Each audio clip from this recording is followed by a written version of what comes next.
გამარჯობა ძვირფასო მეგობრებო, მოგესალმებით ყველას. Როგორც ხედავთ, დღეს რაჭაში ვართ და ვამზადებთ სიუჟეტს ჭინკების თემაზე. პირდაპირ რაც შეეხება ამ თემას და შევარჩიეთ ყველაზე უფრო ხშირად სადაც ფიქსირდებოდნენ ჭინკები, ეგრეთ წოდებული გობლინები, სწორედ იმ ტერიტორიაზე ამოვედით ახლა ჩვენ. ჩვენ ვართ ჯგუფი პარანორმალი და ჩემთან ერთად არის ჩემი თანაშემწე სანდრა. და ეხლა აგიხსნით რა საჭიროა ჩირაღდნები და რატო არ შეიარაღებული სწორედ ჩირაღდნებით. ეს ტერიტორია და საერთოდ ზოგადად რაჭის მაღალმთიანი ტერიტორია გამოირჩევა ცხოველების უხვი რაოდენობით. კონკრეტულად დათვებია ძალიან მომრავლებული და სხვათა შორის მოსახლეობასთან ახლოს ნახეთ გუშინ და შევეჩეხეთ სწორედ დათვს. ამიტომ გადავწყვიტეთ, რომ ცეცხლით დავიცვათ თავი და ის ტყე გაჩვენოთ, სადაც ხდებოდა ეს უცნაური მომენტები, ეს არის ზუსტად ჟეწელისის ტყე. ვინც პარანორმალს უყურებს, აუცილებლად ეცოდინება და დამახსოვრებული ექნება, იმიტომ რომ ჩვენ ეს უკვე აღვნიშნეთ. ჩვენ ახლა ვიყოფებით სწორედ ჟეჭელისის ტყეში, ჭინკების ტერიტორიაზე. რა თქმა უნდა, არანაირი გარანტია იმის, რომ აქ თქვათ ამ მომენტში რაღაცა მოხდება, მაგრამ მე მინდოდა რომ პარანორმალ სიუჟეტი მოემზადებინა, ხო სწორია? ამიტომ ეხლა მიუახლოვდებით ტყის ნაპირს და არავითარ შემთხვევაში ტყეში არ შევალთ, ვინაიდან ძალიან საშიშია ეს ტერიტორია. უბრალოდ შევეცდებით რომ ყველაფერი გაჩვენოთ. კადრში როგორ ჩანს? ოპერატორი. კარგად. აი, ვაჩვენოთ, ეხლა გავანაცოთ და მე თანაც ამოვიგებ.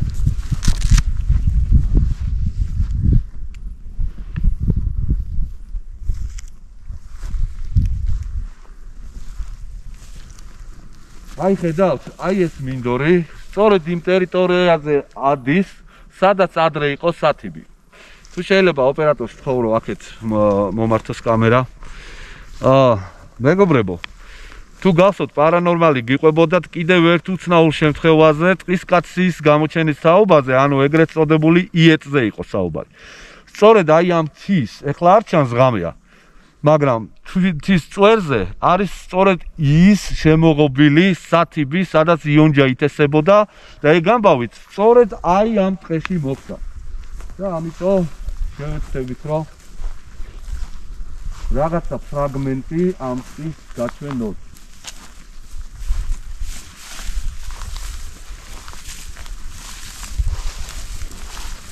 აი ეს გზა არის, რომელიც შემორჩენილია, მოდი ასე ვთქვათ.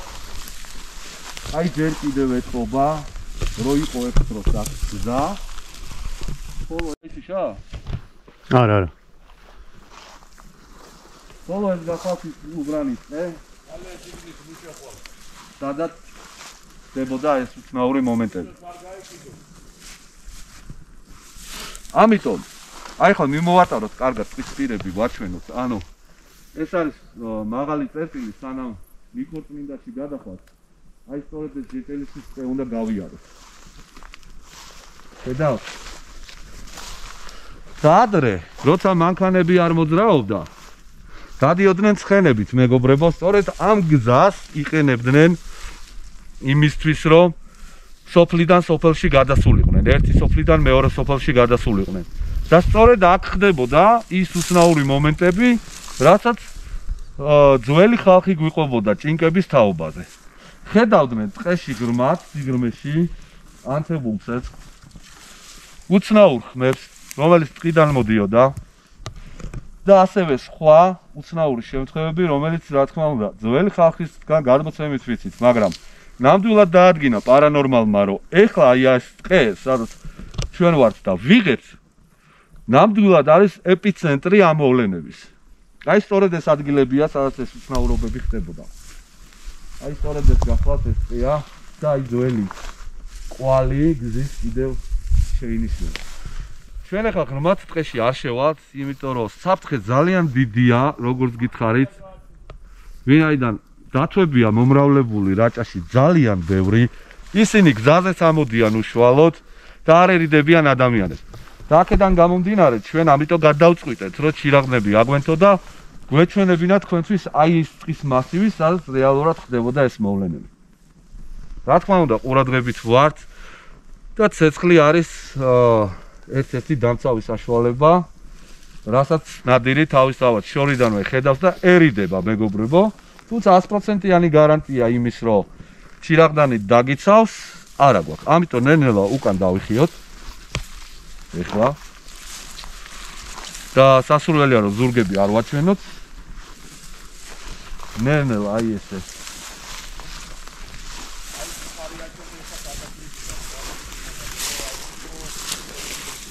ოპერატორი ზურგით არ გადაგვიღო, პირიქით. ჩემს უკან დადექი. აი ეგრე და ნელ-ნელა უკან, აი ესე ნელ-ნელა უკან დახევით, ისე რომ ზურგი არ ვაჩვენოთ. რათა ნადირი ადვილად შეგვამჩნევს, ჩვენ მას ვერ დავინახავთ, გამორიცხულია, მაგრამ უნდა ხედავდეს, რომ ჩვენ ზურგით არ ვდგავართ და ისწავლოთ პირდაპირ ხედავთ ხოლმე. სანამ გადავალთ, კიდევ ერთი, აი ეს ტერიტორია, ნახეთ, აი მინდორი, ჩანს ხო კარგად? როგორ ჩანს ეს ადგილი? კარგად. ძალიან კარგად. სანახეთ ეს არის. აქ. კარგი, მე და შეგვიძლია, აი აქამდე გიგოთ. აი ნახედან იწება აღმართული, უშუალოდ გაშინი მავალ. კი ბატონო, აი სწორედ ეს წერტილია, ნახეთ უშუალოდ. აი ეს ტერიტორია არის მთლიანად სულ ეპიცენტრი, თავიდან ბოლომდე, ხედავთ ხო? აი ნახეთ. აი აქედან იწყება და უпростоრად აი ამ ტერიტორიიდან იწყება უღრანი ტყე და უკვე ავდივართ ზემოთ. აი კამერა თუ მაშინ აღიქონ, ზემოთ აწიე და ის ისწორს დაინახე.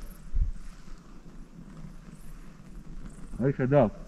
აი ეს არის სწორედ ის ჯეჭელისის ტყე, ყველაზე სახიფათო ტყე, სადაც ძალიან ხშირად ხდებოდა ხოლმე საქონელზე თავდასხმები. ძალიან ბევრი საქონელი შეუჭამეს ამ სოფელს სწორედ აი ამ ტყეში. თუ ეს ხდებოდა ზოგადად გლების თავდასხმიდან, უფრო მეტი, მაგრამ წელს დაქვებია მომრავლებული და ამან გამოიწვია გლების გარკვეული ნაწილის ტერიტორიიდან გადაბარგება, მოდი ასე რომ ვთქვათ. როგორ ჩანს კადრში? კარგად. შემოგარენი, კარგად ხო? ძალიან კარგი. აი ნახეთ, დავაკვირდეთ ეს ხელ მოვატაროთ კიდე. აი ეს ტერიტორია. რაღაც სახვიდეთ უკვე აღმართი იწება მან.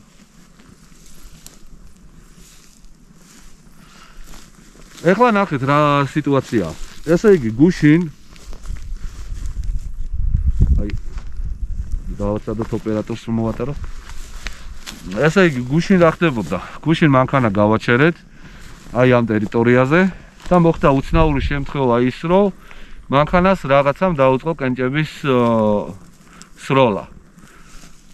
და ეს აშკარად გავიგეთ, მეგობრებო, მაგრამ რამ გამოიწვია ეს ყველაფერი, ეს არ დაგვინახავს ვინაიდან ტერიტორიაზე არაფერი არ იმყოფებოდა. აი ამ ადგილზე, აი მოწნაურ ადგილზე მოხდა ესეთი ფაქტი. და რაც მთავარია, გიორგი, არ უნდა დაგვაუწყდეს ერთი რამე, რომ ვართ რაჭაში და არის ოქტომბერი, ეგრეთ წოდებული ჭინკობის თვე. აბსოლუტურად გეთანხმები. სწორედ ჭინკობის თვე არის ყველაზე აქტიური თვე და სწორედ ამ თვეში იყო ხოლმე აქტიური შემთხვევები. ანუ სწორედ ოქტომბრის თვე გამოირჩევა ჭინკობის პერიოდში გააქტიურების ზონად. არის სწორედ აი ეს ოქტომბერი. ეს თვე არის მიჩნეული. მოკლედ, ნახეთ რა ხდება. ხდება ასეთი რამ. პარანორმალს გვაქვს მოსამზადებელი კიდევ ერთი სიუჟეტი.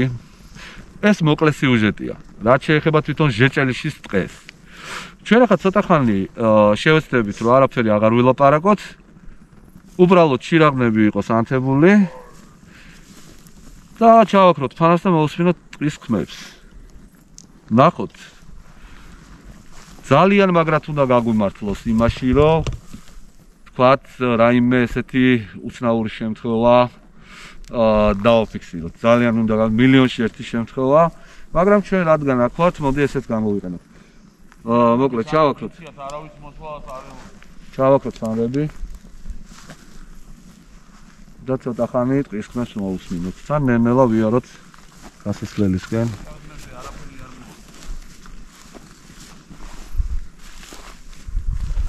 სავსე მთვარეობა დაემთხვა.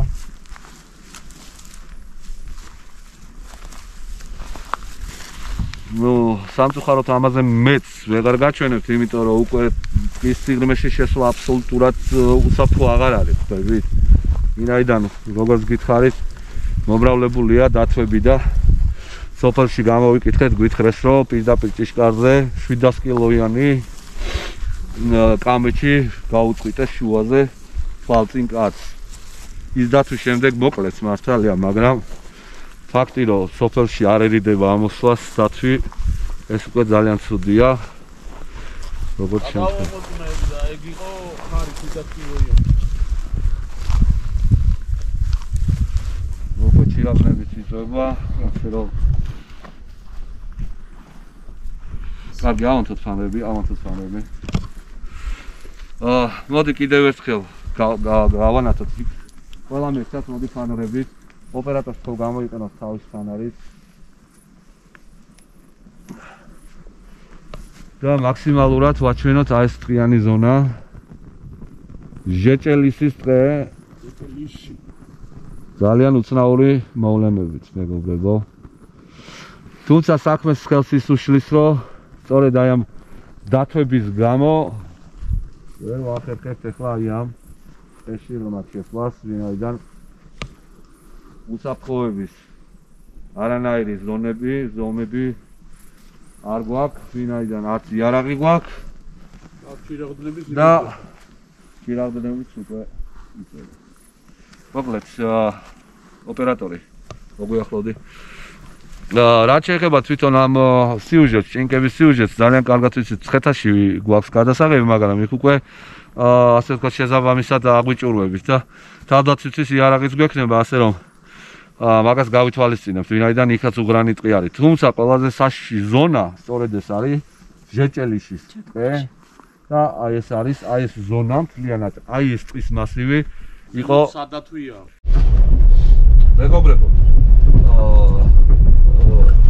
ეხლა რაც შეეხება თვითონ ტყეში იეტის გამოჩენას, ჩვენ ამ დეტალებს გადავწყვიტეთ, რომ მაყურებელს მოუყვეთ, თუ როგორ იყო ეს ყველაფერი და აი სწორედ ამ ზონაში ეხლა სადაც მოძრაობთ, აი აქ ეს უცნაური სიტუაციები ჭინკებს რაც შეეხება ხდებოდა, როგორც გითხარით, ჩირაღდნებზე გაჩვენებთ ყველაფერი.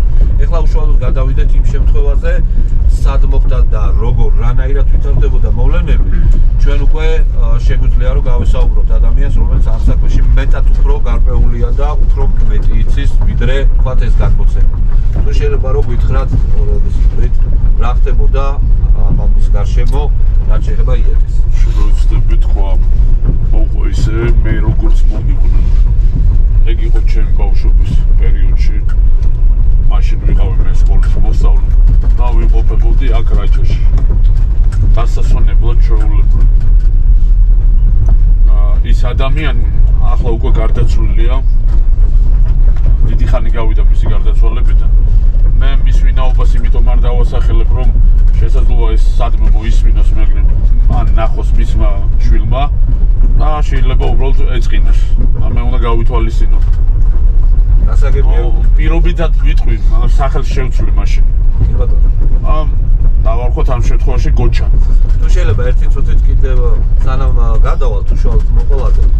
ეს რამდენად დამაჯერებელი არის ამბავი თვითონ აი თვითონ დამაჯერებელი ჩემთვის იმიტომ იყო და კიდევ მათთვის ვინც ამას ისმენდა. კიდევ გამომდინარე იყო რომ ამ კაცს იცნობდნენ როგორც ძალიან პატიოსან პიროვნებას და ამიცემდნენ მას პატივს. ცნობილი იყო რომ ახლა ვიღაცას მოჭორილს და მონაჩმახს ის არ ყვებოდა. ეს უშუალოდ მას გადახდა. ვინმეს მიერ მოყოლული არ გადმოგცა ჩვენ. უშუალოდ მას გადახდა ეს. შენ წერან იმ ჩარტვაში რაჭა ახსენენ. რაჭაში მოხდა, მაგრამ არა უშუალოდ ჟეჭელიში. ეს მოხდა რაჭაში მდებარე სოფელია, ისიც ხოტევში. აი კიდე უბრალოდ იქ არ მინდოდა ეხა ჩაჭრა საუბარში. გასაგებია ეს. ხოტევში მოხდა. ხოტევი აქედან დაახლოებით იქნება, ეს არის ნიკორწმინდასთან ახლოს მდებარე სოფელი ხოტევი. აქედან იქნება დაახლოებით 9 კილომეტრი. და ის გოჩა, ეს პიროვნება, მაშინ როცა ეს ამბავი გადახდა, იყო საკმაოდ ახალგაზრდა და მეჯოგებს ახლდა. საქონელს წყევს ავდნენ, ხალხს პირუტყვს. წყევს ავდნენ და იმყოფებოდნენ მთაში. სად, რომელ მთაში კონკრეტულად? აი ხოტევის მთა იყო, რომ ხოტევის სადაც არის სოფელი, იმისი მიმდებარე მთა იყო რა, გასანახულს. რა შეიძლება თვითონ ამბავს ეს ადამიანი იმ დღეს მორიგე იყო, მოგიხსენებოთ, რომ წყემს შორის არის მორიგეობა ხოლმე. ზოგ დღეს ერთი ამზადებს სამზარეულოს, მეორე წყემსავს იმ პირუტყვს. ან პირიქით რა, ასე ეცვლებიან ერთმანეთს. და მაგ დღეს ამ საკვების მომზადების მორიგეობა შეხვდა ამ გოჩას. აჰა. მაგ დროს საქონელი უკვე შემორეკილი იყო ბაქში. ამ წყემსებს ეძინათ, უბრალოდ ცეცხლთან ეს გოჩა მორიგეობდა და რაღაცა საჭმელს ამზადდა, მე როგორც ვიცი, ეხლა არა გადამწყვეტილი ნიშნობა, მაგრამ გონი ლობიო თქვა. და ეს ცეცხლზე იხარშებოდა ეს ლობიო. თუ უკვე მომზადებული იყო, გვერდით ეს ქართული მეცხვარული ნაგაზი იწვა ამ გოჩას გვერდით. გოჩა კი ქვაზე თუ კუნძზე იჯდა და ცდილობდა არ დაძინებოდა. მე სხვა გაიღვიძებდა წყემსებიდან მისი მორიგეობაც მოდიოდა და ნუ შეეცვლებოდა რა. და ცდილობდა არ ჩაძინებოდა. ასე იმეშებოდა, აკიმარებდა რა, ეს უხეშად რო ვთქვა. გასაგებია. და ტყე ამ იმასთან, ბაქთან საქონელის შემოღობილი სადაც იყო, საკმაოდ ახლოს იყო იქვე. ამ ცეცხლთან რაღაც არსება მოვიდა, ნუ იმის ხმა იყო, ძიმე ნაბიჯების. წყემსებს იქ ვძინავთ, დანარჩენ წყემსებს. და ამ გოჩას შემოესმა ამ ძიმე ნაბიჯების ხმა და სიბინელიდან გამოვიდა, ეხლა ცეცხლზე რაც დაინახეთ, ცეცხლის ალის ფონზე. დიდი ბანჯგულიანი არსება, რომელიც საშუალო ზომის ადამიანზე ზოგადად მაღალი იყო, გაცილებით. უფრო დიდი, კი. დიდი თმები, გრძელი თმები ჰქონდა და რო დაჯდა, ამის მოპირდაპირ მხარეს დაჯდა. ძალიან ცუდი შუნი ჰქონდა რა, ამ არსებას. ბეწვიან არსებად. იგი გრძელი ბეწვი ჰქონდა. ორ ფეხზე მოძრაობდა, ორი ფეხით მოვიდა, დაჯდა კოცონის მეორე მხარეს. და ვიგრძენიო მძაფრი სუნი, ცუდი უსიამოვნო. ოღონდ ამ გოჩას არ უთქვამს, რომ ეს ბიგფუტი იყო, იეტი იყო, ან თოვლის კაცი, ეგრე სახელი არ დაუქმევია. და კიდევ აღნიშნა ის, რომ ისეთი შემზარავი შიში იგრძნო, შიშის განცდა ჰქონდა. ნუ თოფისკენ ვერც წაიწია, რომელიც იქვე ედო. რა თქმა უნდა, იარაღი ახლოს ექნებოდა, მაგრამ თითქოს ჰიპნოზი აი იმდენად შევშინდიო, ვიფიქრე, რომ ვერ მივასწრებ თოფამდე და შუაზე გადამწყვეტსო უბრალოდ. დიდი ფიზიკური ძალის პატრონი იქნებოდა, ეხლა თავისთავად ცხადია, როცა ამხელა არსებაა. და ჩვენ ვერც მივხვდით რაზე ლაპარაკობდა რა, იმიტომ მაშინ არ იყო აქტუალური საერთოდ რა ეს თემატიკა. ბიგფუტი და სასკოჩი სხვადასხვა ადგილას სხვადასხვანაირად იხსენიებენ ამ არსებას, მაგრამ მე რაც მომისმენია და მიყურებია უამრავი ვიდეოა ხომ, ახლა ინტერნეტი არსებობს და ყველაფერი. გაგიდა, შემდეგ როგორ განვითარდა, რა გქონდა, როგორ გაგრძელდა? როგორ გაგრძელდა და ამას დასუდა საჭმელს, გადაიდგა. აი ხმაურზე უკვე ძაღლმა თავი წამოყო რა. საოცარი მანამდე რო არ ქონდა რეაქცია. ეთყობა ძალიან ეს რაღაცა მისტიკური ის არის რა, არსება რა. არ ვიცი, ამ ძაღლსაც რამე გაუკეთა თუ რაკნა. რაც ეს თოთი იყო. წამოხდა რა ძაღლი და რომ წამოხდა, ეხა ის არსებაც წამოხდა, გაიქცა, ძაღლი გაიკიდა. ძალიან დიდი ის იყო ძაღლი. გაიკიდა, აღარ დაბრუნებულა ძაღლი, გამთენისას მოვიდაო რა, ეს მწყემსებს მოუყვა. წამოყარა რა ფეხზე, რა თქმა უნდა. რაღა დააძინებდა აბა მაგას. მწყემსებს ეს ამბავი რომ მოუყვა, ისინი სკეპტიკურად შეხვდნენ რა, რაღაცა ხომ არ მოგეჩვენა, როგორც ხდება ხოლმე. ხო. და სადღაც დილის 6 საათი იქნებოდაო, მაგდოს თენდება ხოლმე რა, ხო? ეს ძაღლიც მოვიდა და სისხლიანი ჰქონდაო დრუნჩი. ამ არსებას დაეწია შეება თუ რაღაცა სხვა შეხვდა კიდე რამე გზაში ამ ძაღლს, ეგ უკვე ჩვენ არ ვიცით რა, და თავისთავად არის გოჩა. ეს ძაღლი დილას დაბრუნდა რა და მაგის მერე აღარ უნახავს არავის ეს არსება. აი ესეთი ისტორია მოგვიყვა. აი მე ცოტა სხვანაირად ვიცოდი. ამ კაცს ეხა მე პირადად ვიცნობდი, იმიტომ რომ შინაური იყო რა და ამ კაცისგან მე ესეთი უაზრო ტყუილები არ მახსოვს, რომ დაუშვათ ასეთი ამბავი მოვიყოლა და ცოტა კი დამბურძგლა, მაშინ ბავშვი ვიყავი და ეს ღამე მოყვათან. ჩვენთან სტუმრად იმყოფებოდა რა. ნუ ზოგადად რომ ვთქვათ ეს ყველაფერი ხდება რა. მე ეს ამბავი საერთოდ დამავიწყდა რა. და იცი რა დროზე გამახსენდა? როცა უკვე კიდევ გააქტიურდა თავიდან და ამის ინტერნეტის ჩაირთო მერე და ვიდეოები რომ ნახე, მაშინ გამახსენდა ამ გოჩას მოყოლილი. აი მაშინღა გამახსენდა და რაც მაგან მოყვა როგორც აღწერა, ძალიან გავს იმას როგორც აღწერენ სხვა ვიდეოებში. ანუ თვითონ არსების ეს გარეგნული იერსახე რა. ვიზუალურად როგორ გამოიყურებოდა, აი მისი აღწერილი ერთ-ერთი გავს იმას. აი იმით რომ დიდი ზომის იყო, ადამიანთან შედარებით გაწილებით მაღალი, გრძელბეწვიანი, ესე მოკლე კისრით, რაღაცნაირად ჩავარდნილი ქონდა რა, გაერთიანებული თავკისერები. და ცუდ გამოსცემდა რა. და ეს ყველაფერი მოხდა რაჭაში. აი ეს რაღაცა ყოვლის მომცველი შიში. იარაღისკენ ვერც წაიღო ხელი რა, ვერ გამვინძერიო შიშისკენ. და კაცმა არ იცის ეხლა როგორ განვითარდებოდა, კიდე ზაღლი რო წამოხტარიყო, არ ვიცი. მე უფრო დეტალებში მახსოვს მაგ კაცის მოყოლილი პრინციპში რომ შენ დაამატე მაშინ. ესე იგი წითური ფერის ერთი 20 წელი იქნება გასული ამ ამბიდან და ეხლა შეიძლება დეტალები არ მახსოვდეს, მაგრამ საკმაოდ ბევრი რამე მაინც ესე იგი მახსოვს რომ და კონკრეტად წითური ფერი ნუ რაც კოცონზე გამოჩნდა ეგ იყო. ბეწვიო, აქ შეიძლება ცეცხლის ისაც ურტყავდა იქ. ანარეკლიან. უბრალოდ ვერად დავამახსოვრდა ეხლა მაგას ვთქვი. წითური ბეწვი გრძელი, ძალიან უზარმაზარი კანი და მაღალი არსება, ეგრეთ ჩაფსვლილი, მაგრამ წევსებიო სოფელში იყვნენ ჩასულებიო ეგრე მახსოვს გვინოზე, რომ მე საჭმელი უნდა დამეხვედრებინა, იმათ გვინო უნდა ამოიტანათო და ეგ დეტალი ესე მახსოვს და დანარჩენი ხო კიდე ერთი მნიშვნელოვანი ის რომ კიდე რო გვიახლოვდებოდა მაგ მომენტში ხო მარტო იყო. ხო აი ეგ თავად. კი და კიდე რო ახლოვდებოდაო გამოსცემდა ხმასო აი დაახლოებით ესეო რა აი ესეთი ხმა შენ არ გახსოვს? არა ეგ აღარ მახსოვს. აღარ გახსოვს ხო? და აქედან რომ მე ვეხმაურებოდიო მეგონაო რომ ჩვენები დაბრუნდებოდნენო რა უკვე ახლოს იყვნენო და ვეხმიანებოდიო მეცო და აუ ცოტა უცნაური იმიტომ სახელს აიძახებდნენ ბარემ რა გოჩას სახელს ხო არა მე ამა ხო თქვა რომ მე ძალიან მიყვირდაო რომ ესე მალე რანაირად დაბრუნდნენო რა ეგეც მახსოვს მოეთყობა ის არსება იმათ დასოს ელოდებოდა რა ან ამათ თვალთვალებდა და იხელთა რომ თუმცა დაინახა რომ მარტო დარჩა ცეცხლსანი და მარტო ადამიანია რა ფაქტი ეგ არის ეხლა დღევანდელი ჩანაწერიც ეხლა პარანორმალმა უსაფრთხოების ამბავში ჩვენ არა ვარ შეიარაღებული ეხლა არა გვაქვს არც პისტოლეტი არც ტოფი რომ თქვა უშუალოდ ტყიან უგრანებში შევსულიყავით ეგ იქნებოდა ეხლა ჩვენი ძალიან დიდი სულელები ხოლო ჭირაღდები არა უბრალოდ არაფერი არ გიცავს და ეხლა ალალბედზე რომ შედიხარ რაჭაში სადღაც ტყეში და არა თბილისში მიმდებარე იქ დათვი ნაკლებად სავარაუდოა ეხლა მით უმეტეს გუში ვნახეთ დათვი ფაქტია დათვი იყო ხო რა ვიცი მე მგონი დამეთახა ესე ვერ დავინახებ თლად მაგრამ ეს ლაწალუცი და იქაურობა აქ ისა რა დაზიანებულია ის ხეები და ეს მონტრეული იქ ხილია შემოდგომაა ხო ვაშლი მწიფს ცხალი მწიფს და მაგაზე მოდის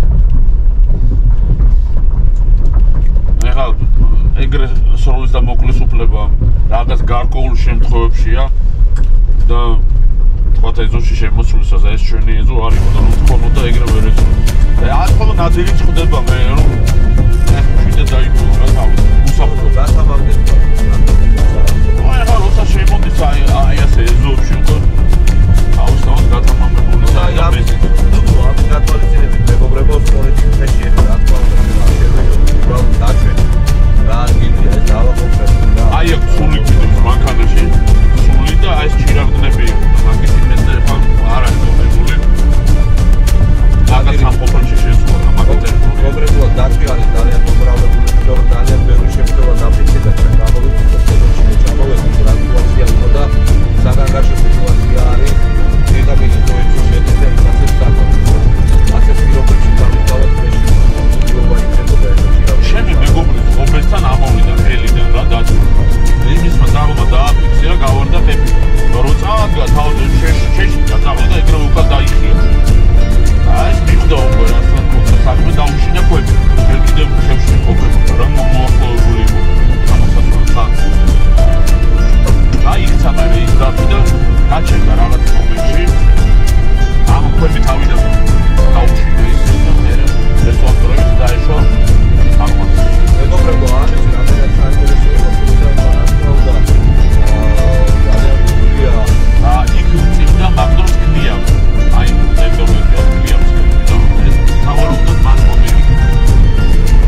მარტივი